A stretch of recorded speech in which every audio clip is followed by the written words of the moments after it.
اسمع. فاصبر صبرا جميلا.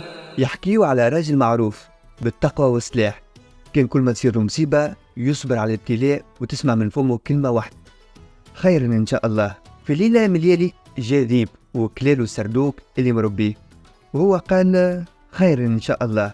ما زال ما كملش سهرية في وسط عائلته، والكلب متاعه يتضرب قدام الدار ومات على البلاصة. وكيما العاد قال خير إن شاء الله.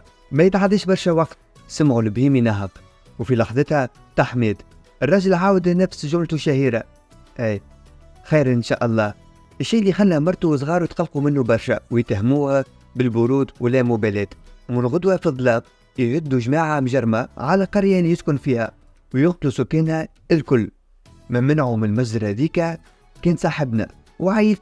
طلعوا علاش؟ على خاطر القطعية والسراق كانوا يوصلوا لديار العامرة ويدلهم عليها بصوت الكلاب وقت ينبحوا، وصوت السرادك وقت يسيحوا، وصوت البهايم وقت ينهقوا. فهمت العائلة انه الخسائر اللي خسروها الليلة اللي فاتت جت في سلاح ومنعتهم الموت محقق. خسائر في ظاهرها كانت تبان شر، اما اللي يتمعن في الحكمة الالهية والدرس يلقاها خير ونجاة. هذاك علاش ربي سبحانه وتعالى يقول في سورة المعارج: فاصبر صبرا جميلا.